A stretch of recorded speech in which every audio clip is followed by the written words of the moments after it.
Welcome to the NBA Slate Breakdown. I'm Jason Gilbo. With me is Brent Hyden, and we got another six-game slate for FanDuel and DraftKings tonight. Not that appealing of a slate. We got the Spurs on a back-to-back here, Miami, Toronto. It's not that fun of a slate here tonight. Yeah, it's definitely not, and I'm already like mentally preparing for somebody to just get popped tonight because like San Antonio, as you mentioned, on a back-to-back, flying from Utah, which is a very high elevation city, to another high elevation city in Denver.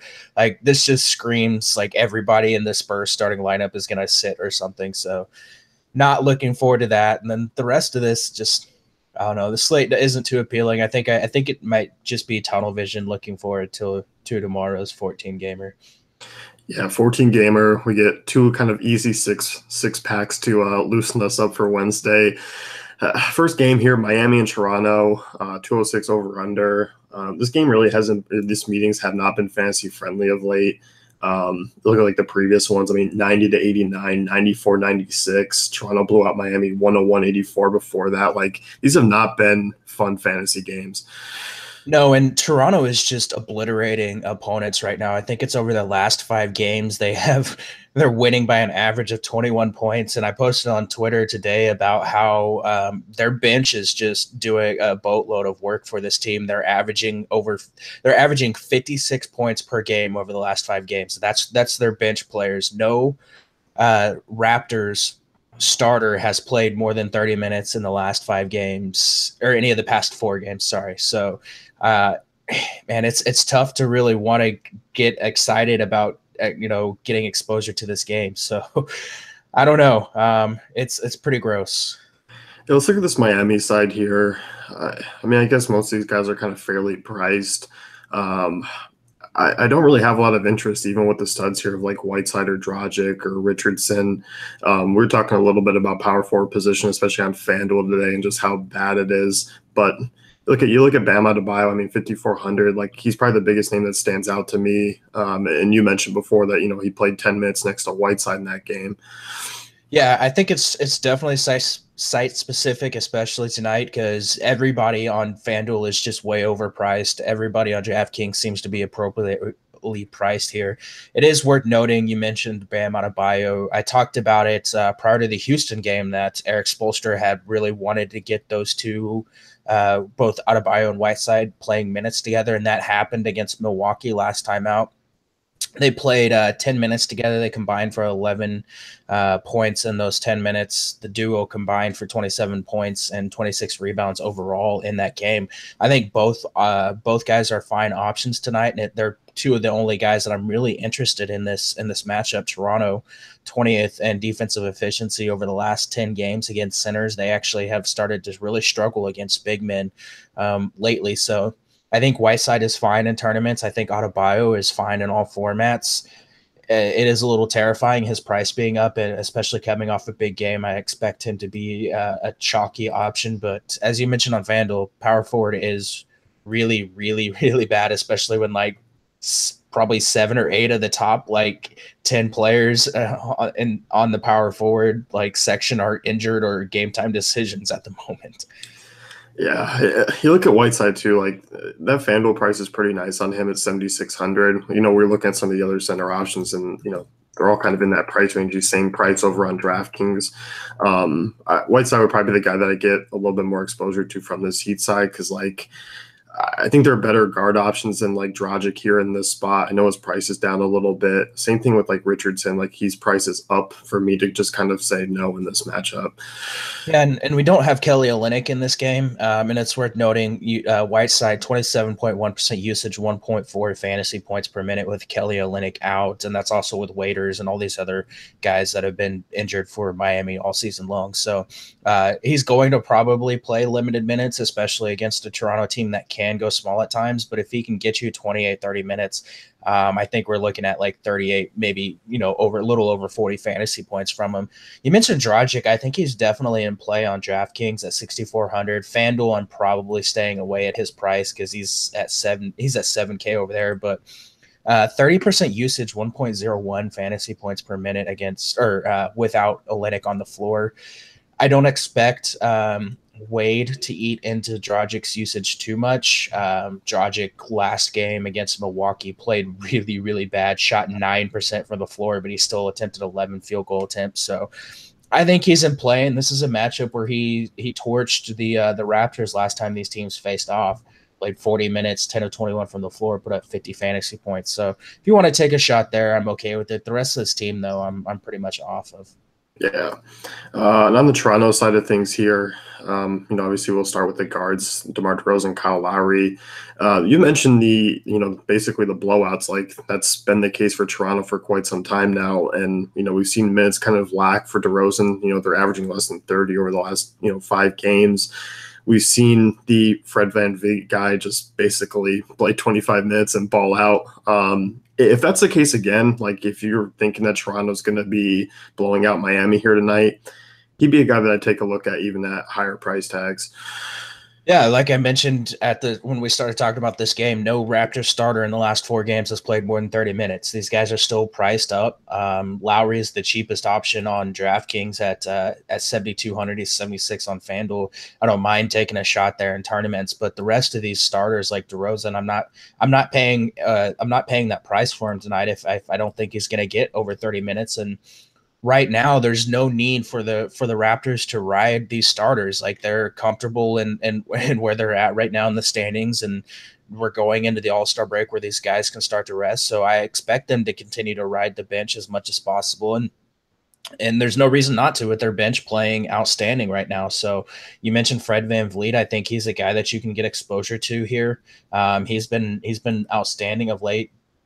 Exactly 10 points in 3 straight games, 8, 6, 4 assists, over 20 fantasy points in 4 straight games, 5 straight games. So I think he's a fine option. And even though it's not the greatest of spots for him, CJ Miles has just been like hot fire recently. So shot over 70% from the field in 2 of his last 3 games. He's over 60% from 3-point range in 3 straight games.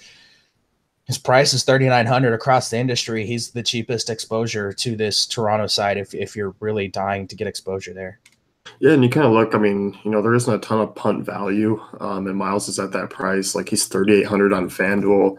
3,900 on DraftKings. Like in a small forward position, there are definitely some guys up there, but if you want to balance it out a little bit, I don't mind going stars and scrubs on this slate. Yeah, for sure. And like he's not going to see a bunch of minutes, but like when he's getting in there, at least right now, like I said, he's super hot from the field, so he's going to continue to chuck, and he's the kind of guy that like you want to ride the hot streak, whenever you can. And while he's still cheap, I'm gonna do that. Yeah, OG Anunoby is questionable for tonight's game, so he might get a few extra minutes if he sits out. Yeah, he might, but they still have a bunch of guys. They have Malachi Richardson there now, who's going to start getting minutes, and they have Norman Powell. And by the way, I'm not on the Norman Powell train tonight, so yeah, I don't want to go there with him. He doesn't do anything right now.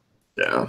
When you look at the front court for Toronto, Valanciunas is priced up, obviously, because he's been playing well. The minutes really haven't been there. He's still averaging 24 of his last 5 games, but 32 fantasy points per game in that span. Struggled last time out against Miami. With Whiteside back in this lineup, like Miami's defense has shored up a little bit against opposing centers. I just don't think I can do it with Valanciunas at these prices. Yeah, I'm not going there. I think if you want to take a tournament shot on DraftKings, feel free, but at 7,100 on FanDuel, that's a hard pass. Yeah. And Serge Ibaka, just not getting the minutes, not enough usage on the court when he's on there. I'll pass even at a weak position tonight.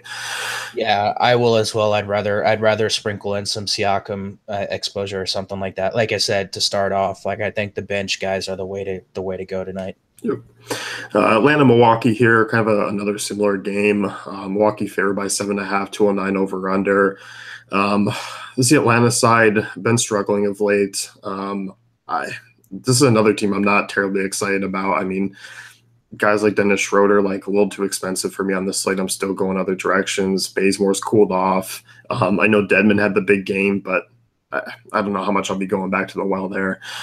I think Dedmon's the only guy that I'm really interested in from the Atlanta side of things, outside of maybe Kent Bazemore, who always has tournament upside. But over the last 10 games since Joe Prunty took over, the Bucks are allowing a league low 96.3 points per game. They rank 17th in rebounds allowed at 43.4. So those numbers are huge improvements over where they were under Jason Kidd.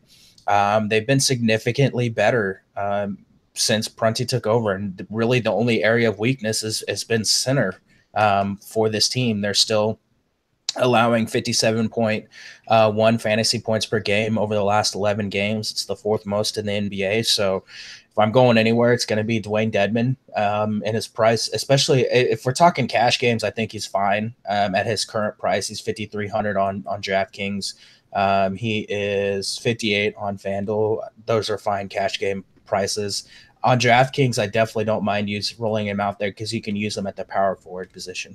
I mean, do you worry about the Atlanta minutes here? Like, I know they've had, two blowouts, I think, over the last few games, but like, even in games that are close, like you're kind of seeing limited minutes for guys like, Bazemore. He's, I know he's only averaged 28 this season. We have seen some upside out of him, but like Prince's minutes are down, Schroeder's minutes are down a little bit. None of these front court guys are really getting a ton of minutes either, but that's been the case all year. Yeah, it does worry me a little bit, but I think what's going to end up happening is like if Bazemore's out there and he's hot and he's playing really well, then I think Budenholzer's going to ride him out there. But like if he starts to struggle, maybe we see Dorsey pick up minutes, maybe we see Delaney or Bembry or one of these other guys. So like I said, I'm sticking with Dedmon. He seems like the safest option as far as the power forward center position. Maybe a sprinkle of Bazemore in tournaments because he has big upside, but the rest of this, I'm fading the rest of this situation. Yep. Let's move to Milwaukee here. Obviously, a good spot targeting Atlanta. I kind of expect some of these guys to go a little bit overlooked. Giannis is at a top heavy, small forward position tonight. I think obviously a lot of people are going to be looking at, Jimmy Butler and LeBron and Paul George. So I think Giannis is an interesting play. We haven't really seen the GPP winning type upside out of him of late, but this is a spot where he can smash in.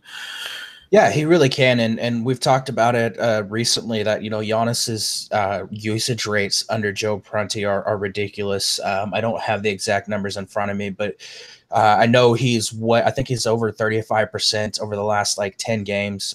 That's just insane. And in a matchup against an Atlanta team that kind of struggles to defend the rim. I know they're a little bit better with Dwayne Dedmon in there, but they still do struggle to defend the rim. And that's the kind of matchup that I want to target Giannis in because he does like to attack the rim. So I think he's probably my favorite high-end option, assuming Westbrook plays and we're not on the Paul George train. But if you want to go there, feel free.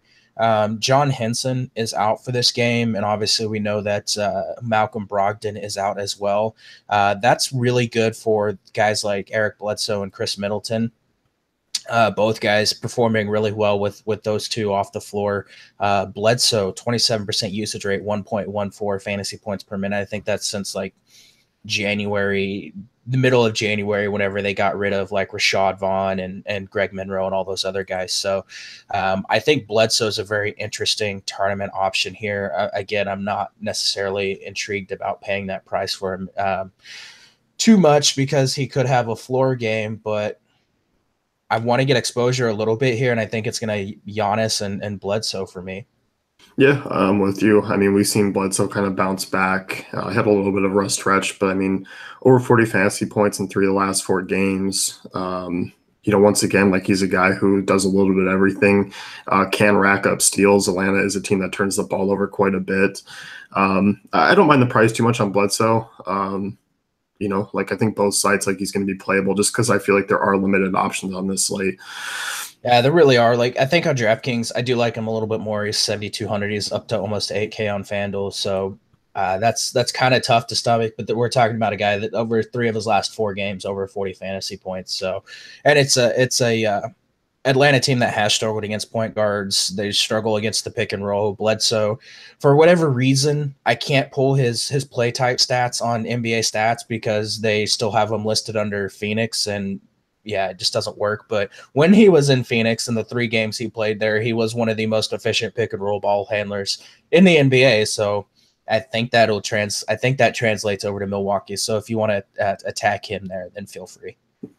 You have any interest in like Jabari Parker here? He's 4,400. I think FanDuel would be maybe the spot that I look at Parker at that price, and given the fact that that position is just insanely weak, and you look at all these guys that there's not really a lot of value. Should play probably around 20 minutes here against Atlanta team that ranks 30th in defensive efficiency against power forwards over the last 10 games. He'd be interesting, I guess. Yeah, I think he has some cash game value. Like, he's not going to come out and put up like 30 fantasy points. There's also a chance he comes out and he only puts up like 12 or 10 or 12 fantasy points because, as we've talked about before, some of these guys coming back from these like ACL injuries and these lower body injuries, they come out really hot for a few games and they're really awesome, and then they struggle a little bit. And I think it's just their adrenaline and their legs aren't under them. But if you want to roll him out, feel free. I think you can also take a look at Thon Maker. He's cheap and he's going to see some minutes. He played 26 last game with Henson out. It's an excellent matchup for center, so I don't necessarily mind going there. He's 3,700. I think 22, 24 fantasy points isn't out of the realm of possibility for him. No, it would have been nice if Tyler Zeller didn't get traded to Milwaukee and then cut into his workload a little.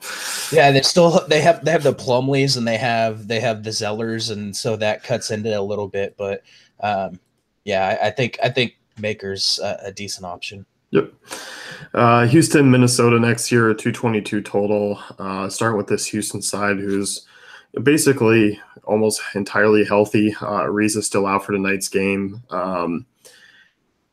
This is a game that definitely targets. It's going to be popular, just because there are limited options on this slate. There's kind of no real avoiding it.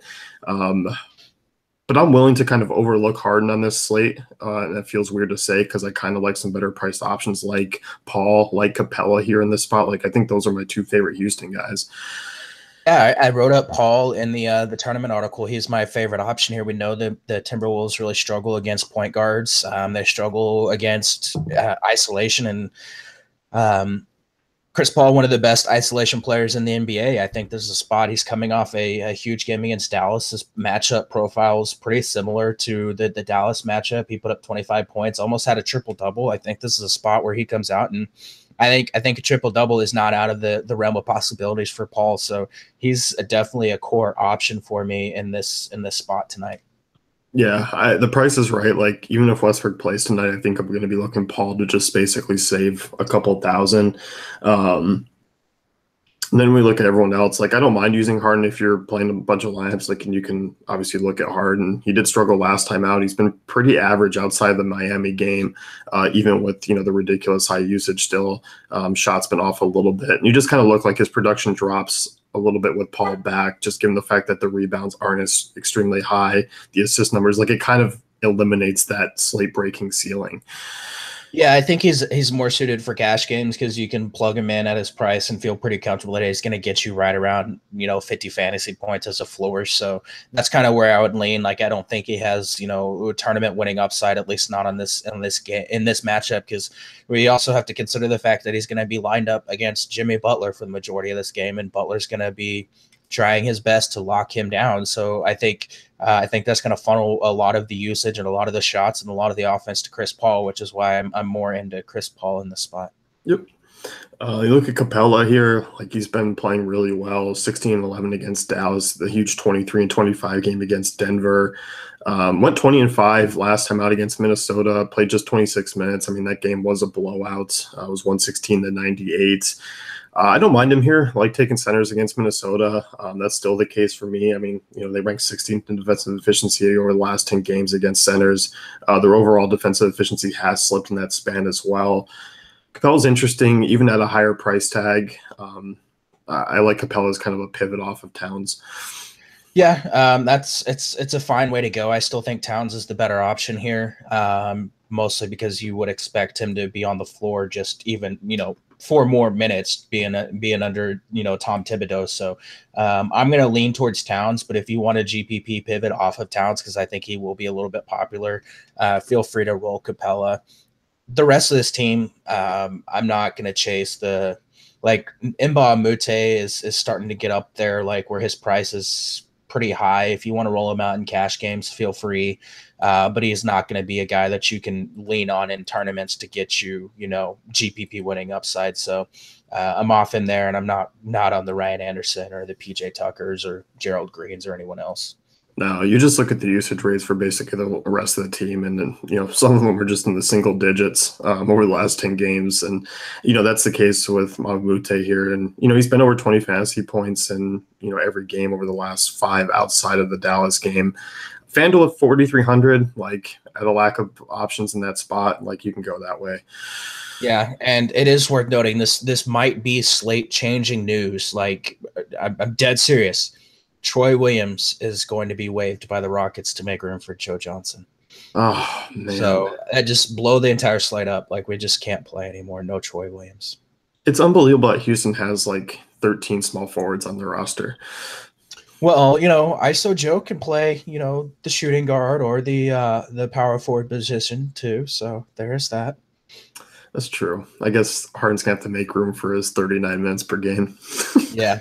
Oh, and another thing, Brandon Wright may not. I don't know if he's going to actually play, but it is worth noting that he has signed with Houston. So lobs on lobs on lobs from Harden to Capella, and then Capella is going to leave the court, and Brandon Wright's going to come in, and it's going to be more lobs on lobs on lobs. Oh man, Houston bolsters the front court a little. It's unfair what Daryl Morey is doing in Houston. It's pretty unfair. And it's going to go, I think, a little bit overlooked here. Like, obviously, the move for Chris Paul, but there's been a lot of moves here with a lot of guys. Like, Joe Green, I think, was a really sneaky addition. Like, not sneaky now, but before.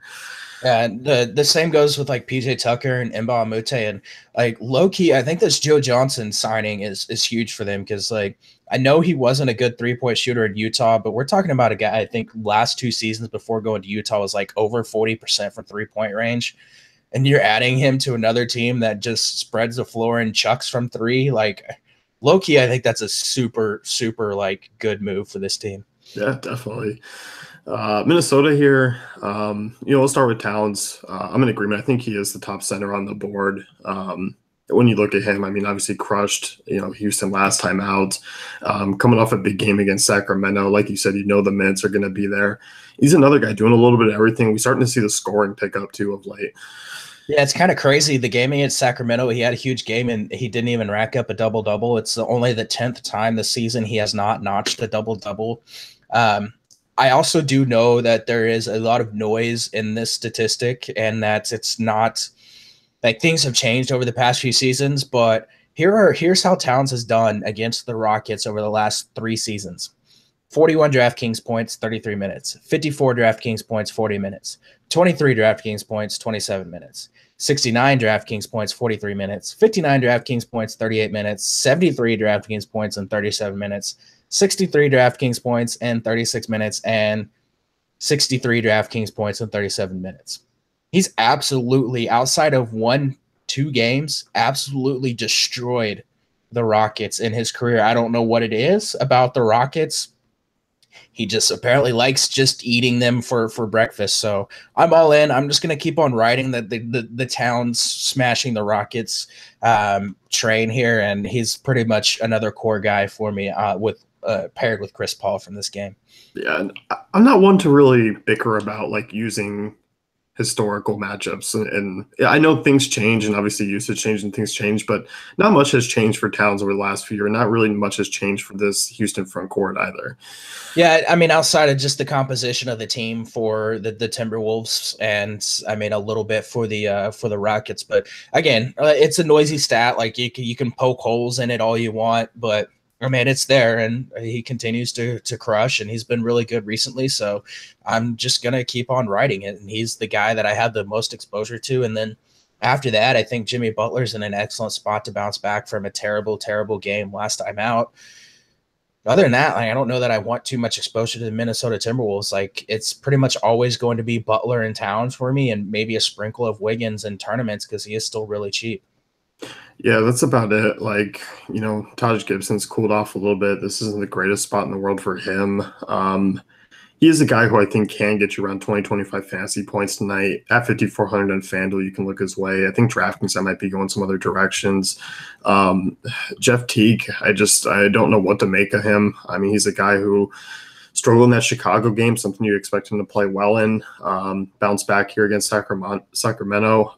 GPPs, I guess I'm okay with Teague, but it's not a great matchup. Yeah, I mean, the Chicago game, I understand. It was Jimmy Butler. It was Jimmy Butler revenge. So, like, literally, Jimmy Butler was doing everything for that team. So, like, I do understand him struggling that game, but I hit the jackpot against Sacramento and I hit the jackpot against Cleveland. I'm not on the Jeff Teague lotto tonight. If you want to take a shot in tournaments because point guard is pretty thin, feel free, but I'm not going there. Yeah, I mean the price is fair. Like he's 6,100 on FanDuel. I mean he's 6K on DraftKings. Like he is a guy who can get you 35 to 40 fantasy points. And I think now that the fact that like guys like De'Aaron Fox and Jamal Murray and Dennis Smith are kind of priced up, like they were always around Teague in that range, that kind of made those guys more appealing. So I think Teague's a little bit more in play tonight. Yeah. Like I said, tournaments feel free, but like. I don't know. Like, I'm not going there in cash. I'd rather have the Dennis Smiths, maybe the Dragic, Jamal Murrays, even DeJounte Murray, who we'll get to later. Yeah. You want to move on? Unfortunately, we can move on to the next game, which I guess is a crap fest. Cleveland OKC, 221 over under. OKC favored by 1.5. I think that line would say that guys are back here for OKC. I thought that too.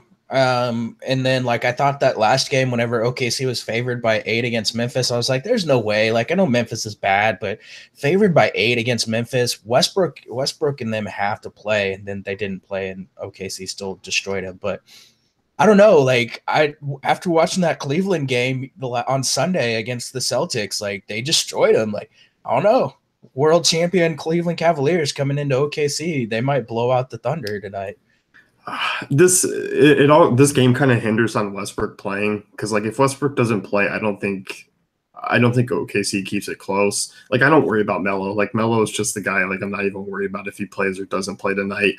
I just think the Westbrook thing will change things. Like it kind of lowers the ceiling of LeBron. Like look at Bron. I mean, huge game against Boston in 3 quarters. Like played 27 minutes, had a 41% usage rate in that game.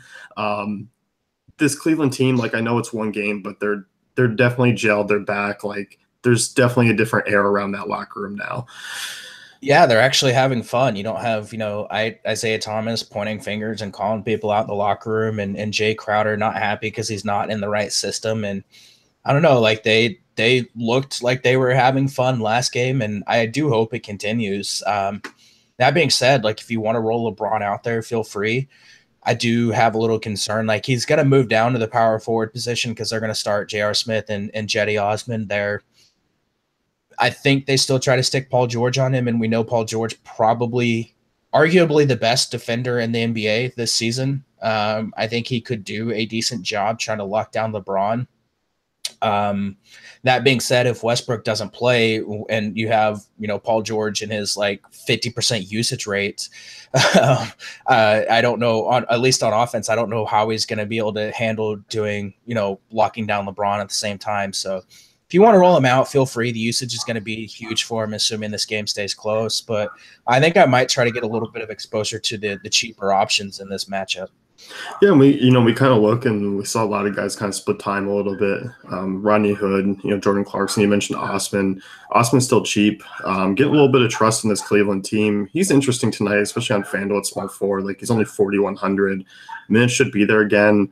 Not a lot of great cheap small forward options. I mean, these guys are all viable right now. They are, like, just so tough because like I don't know. Like this wasn't Jetty Osman wasn't supposed to continue to start. Like he wasn't supposed to be like a guy that was going to play a bunch of minutes here. If you want to roll him out, feel free. That price is starting to climb though. Like I don't know that I feel comfortable rolling him out at that price tag. And I don't know. Like I think I'd rather get exposure like Clarkson and Hood and Larry Nance, who like I think Nance is going to have a breakout game soon. I think this offense is suited for his kind of gameplay. Like I think I think I would rather take a shot on Nance and Clarkson here over Jetty Osmond and J.R. Smith.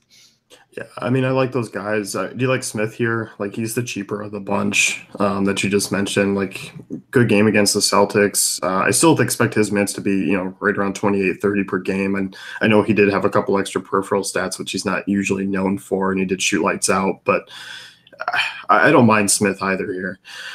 Yeah, you can take a shot. I mean, Oklahoma City's defense really struggled, is really struggling with Roberson out. Their opponents are shooting, what is it, like 46% against them in the last like 10 games. I think you can take a shot on him. Like, I will say this, like, his value is heavily tied to him shooting like 60% from the floor.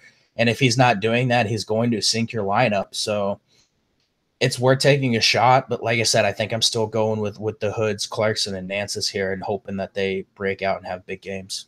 And it must take a lot for you to say that about Rodney Hood. It does. It does. Like, I have a little gastric distress right now. Yeah, I mean, this game, I mean, we'll move to the OKC side here. Do you want to talk about anyone else from Cleveland? No. No. OKC, Carmelo and Westbrook are both questionable. I know Westbrook got in some non-contact practice yesterday. If he sits, like, I'm kind of off this game a little bit. I know Paul George obviously goes through the roof, and we've seen his production just be absolutely killer over the last few games. I mean, we've seen the usage rate really climb. 40% against Memphis, 42% against LA, 34% against Golden State. He'd probably be a guy I lock in. Do you think they keep it close without Westbrook? Like, that's my worry here, I guess.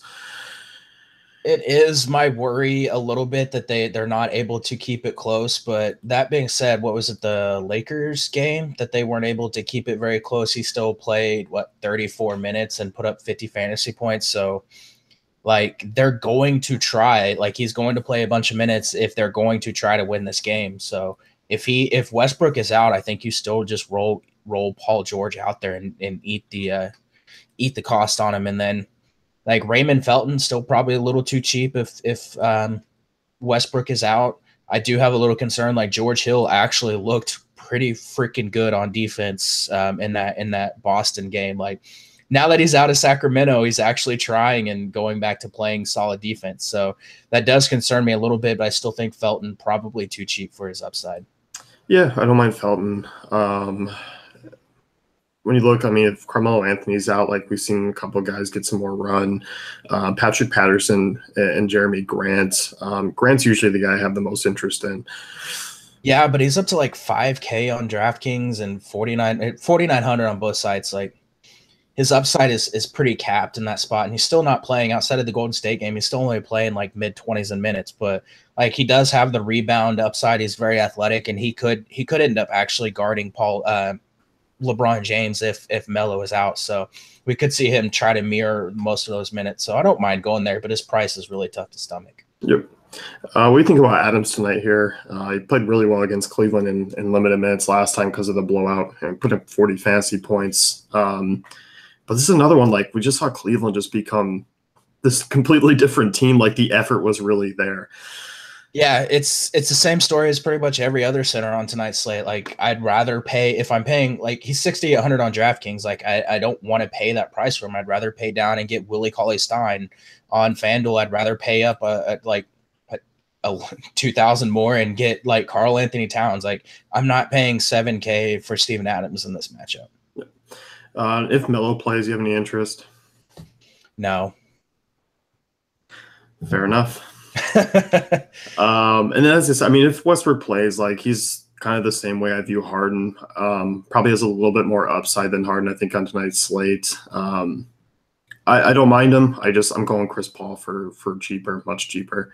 It's the same story with Westbrook and Harden and Giannis every single night. Like, there's nothing that you can say that makes them a great play or a bad play. If you want to roll them out, feel free. Like, I don't think people need us to tell them the obvious that Westbrook is good at basketball. It has a high ceiling and a very high floor. So if you want to pay for him, pay for him. Don't overthink it. Like, in cash games, if he plays, I think he's probably one of the safer options. But as I mentioned, George Hill, excellent on defense, could maybe try to slow him down a little bit. But if you can afford him, feel free to pay for him. Yep. Sacramento and Dallas next year.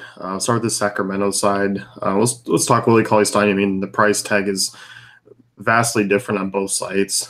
He's 7,400 over on FanDuel, and was he 60, 5,900, 15. I'm just start freaking out. He's 5,900 on DraftKings. Cauley-Stein might be a lock on DK for me here. Yeah, he is a lock on DraftKings for me as well. I wrote him up in the tournament article. Like, as I mentioned earlier, literally outside of like 3 or 4 players, everybody on FanDuel is overpriced. Just everybody. Their algorithm is just completely jacked up. I don't know what they're doing over there, but it's bad. I think you just have to throw the price out the window and say, do I think this guy can get me 35, 40 fantasy points? And if that answer is yes, I think you roll them out and just say screw the value multiplier or whatever antiquated way that you want to look at how players or evaluate player value. I mean, it's a great matchup against Dallas, 22nd in defensive efficiency over the last 10 games against centers. It's a matchup that we've been, exploiting all season long. They're terrible at rebounding. They're terrible defending the rim. They're terrible defending in the paint. And that's the areas that Willie Cauley-Stein really dominates. And like, they're going to get back to the whole resting Zebo and Costa Kufis and stuff like that. Eventually, I think Cauley-Stein has, massive potential in this matchup. Yeah, I mean, I like it on both sides. Like, obviously, the price is far greater on DraftKings, but at 7,400, like, I don't mind using him because I do think with Whiteside being right there in price as well, it's going to lower his ownership. So I think Cauley-Stein's an interesting leverage play if you're not completely paying up at center. Yeah, it really is. And like I said, I mean, 7,400, again, a guy like that, what is it? What's his 6x value, which is what everyone wants to throw out there, 44 fantasy points. If you think you can get 38, 40 out of him, which I think you can, just throw price out the window and lock him in. And we'll get to like Gasol in a minute, who, if people are going to be trying to chase the Gasol like game, and especially if that news doesn't come out where potentially we see Gasol just play like 15 minutes tonight, because I think that's that's a possibility that could happen. And I think it limits kind of some of the other options in that range. I think there's a possibility that Pau Gasol just doesn't even play tonight.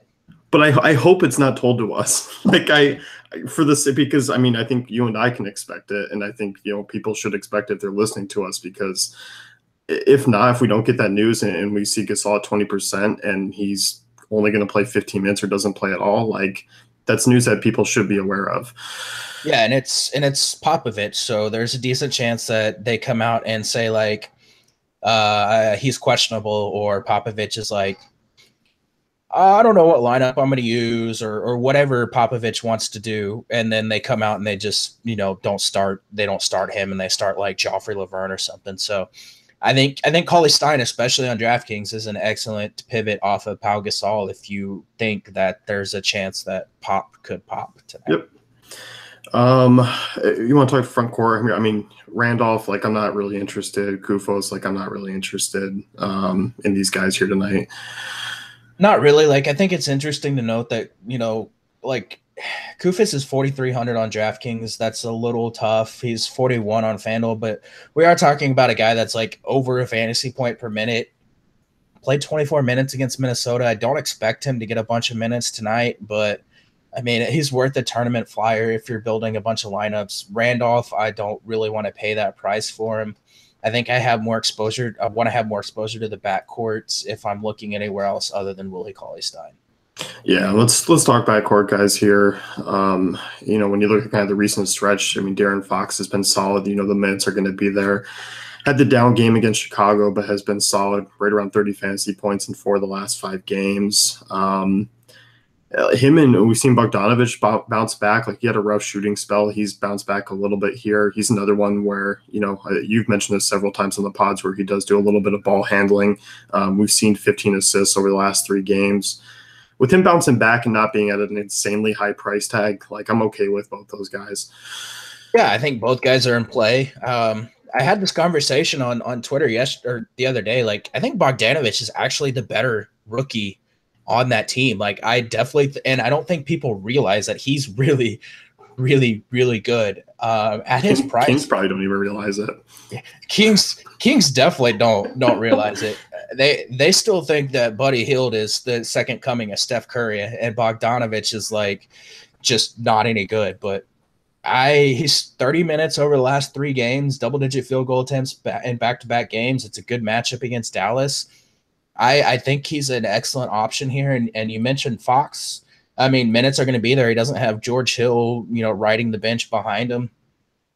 It's a battle of rookies here, and maybe there's a little extra motivation for Fox to come out and try to put up a good game. So, I think he's an excellent play as well, and it's a matchup against a Dallas team that just really, really, really sucks against point guards. So, I do like Fox as a cash game option with a little bit of tournament upside, and then Bogdanovich as well. Yep. Any interest in Buddy Hield? The problem for me is his price is too close to these other guys, but the usage has been insanely high. His minutes are still kind of in the lower 20s, but I mean, double-digit shot attempts in each of the last 5 games. Had a massive 37% usage rate against Minnesota last time out. He's interesting. I just wish he was a little bit cheaper, and the fact that Garrett Temple's still getting run and kind of cutting into Hield's minutes a little bit, it's frustrating. Yeah, Hield's value relies entirely on him being able to hit his shots and then sprinkling a couple rebounds. And he's shooting below 50% over his last 4 games, but he's taking a ton of shots when he's out there on the floor. I just wish he was getting more minutes. So if you want to take a tournament shot on him, feel free. But his price is up there to the point where I would rather pay a couple hundred more and get Bogdanovich, who's more secure in his role. Yep, agreed. Let's look at this Dallas side here. A couple guys on the injury report that are listed as probable: Dirk, Wesley Matthews, JJ Barea. Mejri's questionable for tonight's game. We've seen we've seen the guys basically roll out a lot of heavy guard, lineups, and that's probably going to be the case tonight against the Kings as well. Do you have any interest in kind of the secondary guards on this team, like Barea, like Yogi? I'm not expecting a big Yogi game, I think, after last one, if people are going to be looking to chase. Yeah, I hit the jackpot with Yogi last time out against the Rockets. I'm not going there. People know my thoughts on Yogi. He is not a very good basketball player at all. When the Brooklyn Nets cut you, that's telling you that you're not very good at basketball. So I'm going to pass on Yogi. If you want to take a shot on Barea, who should play, I think there's injury tags on these people like Dirk with an ankle or something like that, but I think they just threw that out there to justify them resting him. I think Barea is a fine option here. I do like Wes Matthews a little bit against a Sacramento team that has struggled against shooting guards, especially shooting guards that can spot up. And this is a home game for Matthews, so expect him to actually shoot a little bit better.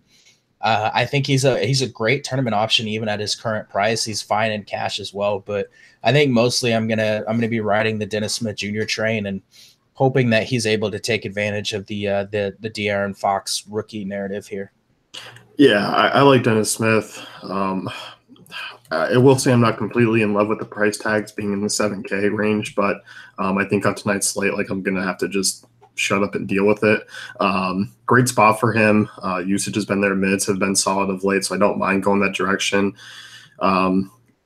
I just don't want to be burned by one of those games where it hasn't happened in a while, but I still have those uneasy feelings where he goes out and maybe only plays 28 minutes and then for some reason doesn't see the fourth. Yeah, I mean, there's always that chance, but without Devin Harris there, now that they're starting, JJ Barea, that guard rotation is shortened up, and I don't think that Carlisle's going to do that at this point in the season. So he's a great option. After watching Damian Lillard drop 50 on the Kings, and then Jeff Teague come out and smash against the Kings as well, I really don't see a way that Dennis Smith doesn't go off here. So I know the price is elevated, but I'm still all in. Yeah, don't chase the Kyle Collinsworth game either. Wesley Matthews just didn't play that game. Yeah, Wesley Matthews didn't play. JJ Barea didn't play. Dirk Nowitzki didn't play. Salah Mejri didn't play. Yeah, don't chase Kyle Collinsworth. Front court here, we've seen Dwight Powell play really, really well. Been over 30 fantasy points in 4 of the last 5 games. Minutes have been stable for him. The price tag is high on FanDuel. I still think 55 or it was 5,500 on on DraftKings. Like that's a fair price for him, especially with the double bonus potential. Uh, Powell's another guy that I'm going to be probably plugging into a ton of lineups there on DK. And I think you can go there on FanDuel. Like power forward is really, really gross. As I mentioned, we have like 6 or 7 of the top like 10 power forwards listed on the site that are like questionable or out or may not end up playing. So like he's probably one of the safest options because we have seen at times like Powell start going on a run and then all of a sudden like Maxi Kleber just starts getting minutes or something like that. But the matchup is solid for him. I do like the spot for him, and I think you can continue to go there. Like he's been playing just really, really well. Rebounding upside is there. Block steals upside is there against the Sacramento team. And of course, you know, his ability to score in the paint is going to be key against a Sacramento team that really struggles to defend the rim. Yep. I don't really have any interest in Dirk. Like I think if I'm choosing one of the power forwards, it's probably going to be Powell. I mean, Dirk's cheap enough to consider on DraftKings if he's able to suit up. What is he on FanDuel? 6K. I think I don't mind taking a shot on him in tournaments on DraftKings. Harrison Barnes hasn't played particularly well. Poor shot of late. I think small forwards is a spot where I'm probably going to be looking other directions. He's that guy. We say it every single time Nels is on the slate. You play him because he's a solid cash game option, and he usually plays a decent amount of minutes. So if you want to roll him out, feel free. He's the guy that you can kind of lock in for like 30 plus minutes any given night. Anyone else you want to talk about from Dallas? No. Spurs and Denver here. You mentioned it's a tough back-to-back. Going from Utah to Denver is just brutal. Spurs already without Aldridge. They're without Leonard and Gay, of course. Could be without Gasol. Could be without Parker, Ginobili. Like I expect kind of one of those guards to probably rest on tonight's slate. It hasn't been confirmed yet, but I would say there is like a 99.8% chance that Manu sits tonight. I would think that there's a decent chance that Tony Parker sits tonight, even though he just took a game off like the other night. So I think there's a chance that Pau Gasol either sits or plays limited minutes, and that's really just going to screw this entire thing up for the for DFS because we probably won't know ahead of time because Popovich is Popovich and he just likes to toy with us, and we're just little puppets in his little game. I think we both want to talk Devontae Murray, and I think we both have probably the same or similar stat because his fantasy points per minute and usage is very solid without some of those guards on the floor, and also without Leonard and Aldridge. Like his usage rate is through the roof; it's near 30% with most of those guys out, and he is the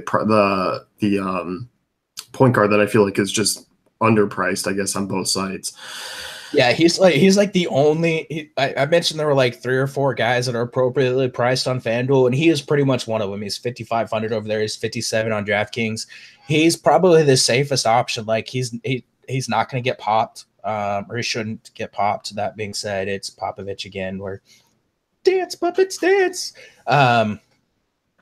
Look, I like to target him in games where against teams that lack rim protection, and this is a spot against a Denver team who is allowing opponents to shoot 66% at the rim. Almost 34% of their field goal attempts are coming at the rim. So they struggle against point guards. They struggle to defend the rim. It's a spot like I think Murray is pretty much your safest option from this San Antonio side of the game. And then after that, as much as it pains me to say, like I think Kyle Anderson is the second safest option from here. His price is like way up there. He's 5,800 on DraftKings, and he is 6K on FanDuel. But again, you're paying per relative safety here. A guy double-digit field goal attempts in back-to-back games, 30 plus minutes in back-to-back games. He crushed Denver the last time these teams played. 18 points, 5 assists, 4 rebounds, put up 36 fantasy points. Without Manu and without Aldridge and without Gay and without Quaice, averaging like 0.9 fantasy points per minute. That's not taking Tony Parker out, who, like I said, could end up sitting this game. So it's not taking Pau Gasol out either. But he's probably the second safest guy on this San Antonio team. Yep. How do you feel about Bertans tonight? Price is up. Like, I don't like paying near 5K for Bertans. I like paying near 4K for Bertans. I don't mind it in cash. Like, I think you just plug him in and move on. Like, he should play right around 30 minutes. He should get you right around 25, 26 fantasy points. So in cash games, like, I'm okay paying that price. I don't think he has tournament upside though. No, I don't either.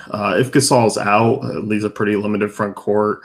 You have any interest in Laverne if everyone's basically out? If we get word that Gasol is going to be limited or that Gasol is out, like I think Laverne is probably the chalk value option of the night. And if you want to roll him out, feel free. But I will say this: like if we get that news in time, and like the crowd start like rolling towards Laverne, I think maybe you try to find some other pivots in tournaments, especially in multiple lineups. Like if you're rolling 10 lineups out, I would get a little bit of exposure to him, and then I would probably fade in other spots because like there is a path to Joffrey Laverne being terrible and flopping, but there's also a path to him just completely smashing in a revenge game against the Nuggets. That is true. And I feel like now the Nuggets are going to be a team that just all the centers have revenge games against. Yeah, I mean they have gone through a decent amount of big men over the past 5 or 6 years. So um, that's pretty much it from the Spurs side. Like I don't expect, like I'm not going with the guards, various ones who do play. Like I don't really have any interest in Green. I know he's played pretty well of late. I'm just not doing it. Like if we get news in time, like I think we can start to look at some of these guys, and you can look at Green, and you can look at the Bryn Forbes and Brandon Pauls and things like that, assuming news falls a certain way. But until we actually get that news, it's really hard to say which one of those guys is in play. So if we get news in time that Manu is out or Danny Green's going to rest or Parker or one of these guys sits, just look at the usage rates and things like that, fantasy points per minute for some of these guys with those players off the court and adjust there. I mean, for me, it's a little bit more of just like a positional matchup. Like I'm not generally fond of taking shooting guards against Denver, especially of late, and especially one of Green where he doesn't necessarily do a whole lot. Yeah, I mean, I don't like it, but again, on a slate where there's not a ton of value, it may be somewhere that we have to go. Yeah, for sure. Let's look at the Denver side of things here. Let's start with the backcourt of like Jamal Murray, Gary Harris, Will Barton. Will Barton's priced up quite a bit. Barton's been drawing some starts. He's been playing a ton of minutes. I don't mind him actually in GPPs because I think he will get overlooked. Usage rate is a little bit down being in the starters and not coming off the bench, but his fantasy production has been pretty decent. I mean, over 30 fantasy points over the last 4 games. You know, the shot attempts are still there. He's doing a little bit of everything. Starting at the 3, like we've seen the Spurs be a little bit weak at the 3 of late. Yeah, I think he's a tournament option. I'm not like I guess you could roll him out as far as just a guy that you expect to play a bunch of minutes for cash games, assuming he doesn't get maloned here because against Houston he only played 28 minutes. That game was a blowout, but his production has been solid, especially in that starting lineup. He's fine in all formats. I just don't want to pay that price. Like he's almost 8K on FanDuel. Like that's just ridiculous. But on DraftKings, I think you could roll him out in all formats. I don't have a lot of interest in targeting the Spurs team, even on a back-to-back in Denver. Like, they're still a decent defense. Like, we've seen at times whenever these teams, like, whenever San Antonio rests all their players, like, they still kind of muddy the games up and play really slow. So, Barton's okay. Like I think most of my exposure, if I'm going to get any exposure to this game, is going to be Gary Harris and Jamal Murray, and it's going to be tournaments only. Just because we've seen the Spurs kind of struggle against point guards recently. Murray's a fine option, and again, like Gary Harris just is a safe guy. Like he's just a guy that like I feel comfortable locking in my lineup and saying that he's not going to sink me on any given night. Yeah. I mean, I don't mind him. I'm not chasing the Wilson Chandler game where he played 40 minutes and shot 11 of 15. Like I'm not going there. Jokic, like he's been playing well, but I'm just going to be going with Towns. Like I'm not even going to be trying to pivot to Jokic and GPPs at lower ownership. I think I'm just going to be kind of glossing over the front court because like I don't have interest in Trey Lyles either. Depending on what value opens up tonight, like you could definitely roll out like a Jokic and Towns lineup on DraftKings and feel pretty good, especially if Joffrey Laverne's going to be the defensive assignment for Jokic. Like he should absolutely demolish him. But like I think I'd still rather pay a few hundred more for Towns, but he's fine. Like especially like I said on DraftKings, if you want to roll both of him out on fantasy draft, where you can roll out like four centers, I think you could roll him out there. But on FanDuel, it's clearly Towns for me. Yep. That's about it from that Denver side. Yeah, you mentioned the Wilson Chandler game. What is he? 4,300 on DraftKings and 45. 45 on FanDuel. If you want to chase him in tournaments, feel free. I don't think people are going to hop on that train. Maybe he starts to break out. So if you want to chase, feel free. But I'm not going there. That's it. 6-game slate wrapped up. It's not a great one, but what do you want to do here? I'll give you the dealer's choice, but I get to choose first tonight, actually.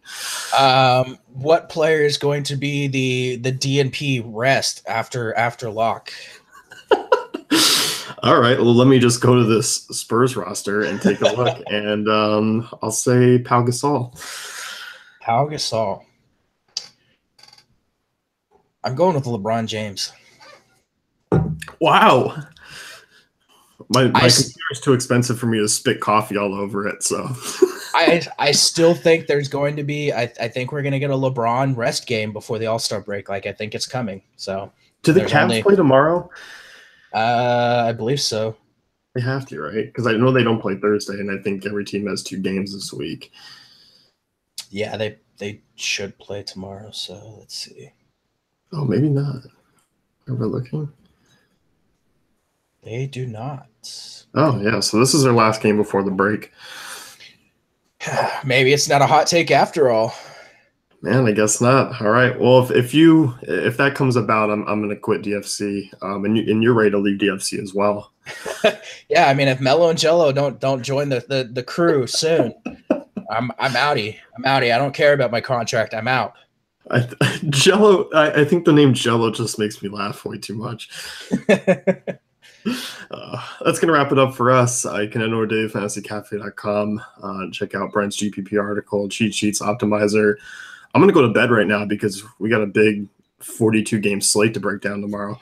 I'm already doing research. Like I've already started building. I told you before we started recording, like I already started building my notes and all that stuff. So all my tables are put in my notes, and yeah, I'm already going to start breaking it down here in about 20 minutes. I got to check YouTube's time limit and make sure like we can go like 4 hours.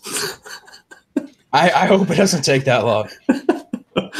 So that's it. Head over to fantasycafe.com and good luck tonight. Good luck.